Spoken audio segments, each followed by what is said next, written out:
you be a good Jew? That I'm always willing to do. I don't know. It depends what I say. Shalom from Jerusalem. This is Uriel, LCP Independent News, Jerusalem, Israel.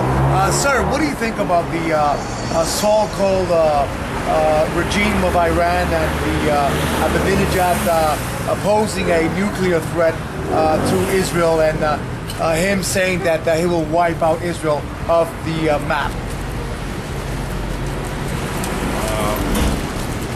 Obviously, it's very distressing because, in fact, he's representative as a leader of Iran, and it's scary. It's something that I think we know from our history as Jews for thousands of years that these threats come all the time, and we have to do what we can, and by that I mean that we have to be good, moral, ethical people and pray to our Creator, to God, that everything should turn out well and in our favor without any loss of life. But obviously, it's shocking. You see the whole world going along with it. I mean, there's no question that at the end of the day, that if given the opportunity, they would fulfill their commitment to do that.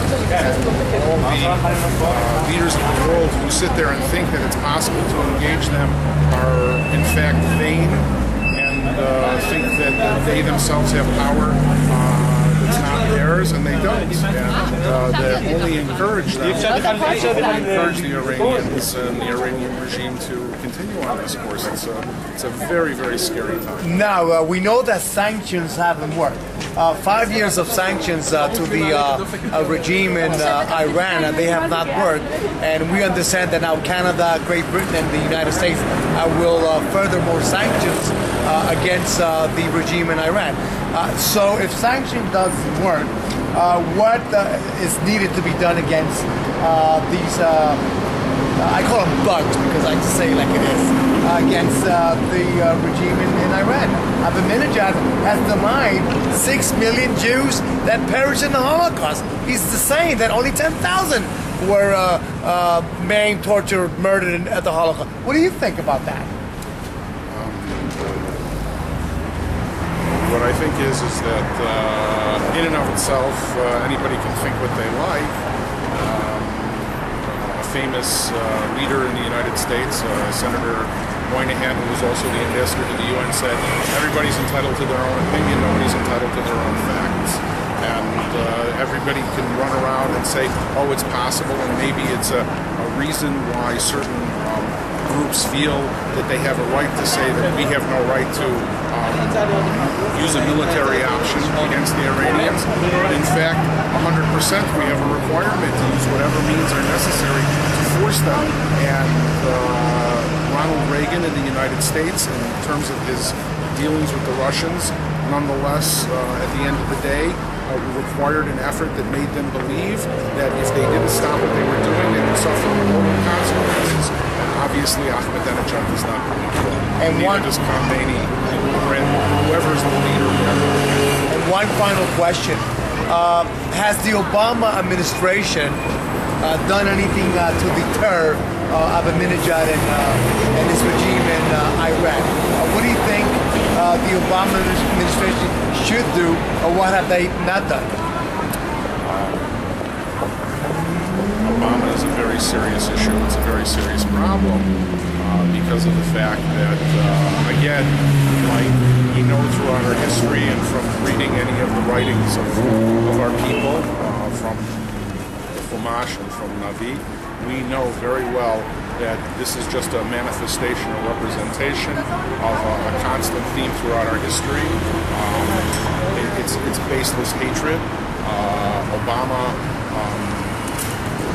is the leader of the United States, but nonetheless, I will say that it's a mistaken belief in his own abilities that would allow him to believe that somehow he, more than anybody else, will get them to engage because they'll love him because he apologized.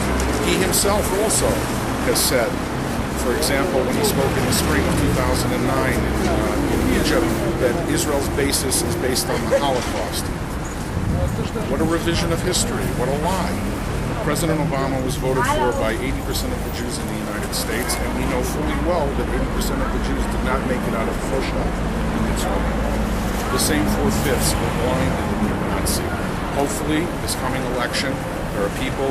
America has always been a country that's been Ovei Yisrael, for lovers of Israel, and hopefully the people will have enough common sense that the will of the people will be expressed. But again, very dangerous times. He's the type of person who would supersede the Constitution and would say that it is his right to run for a third term. And if he gets elected to a second term, I suggest that people watch out.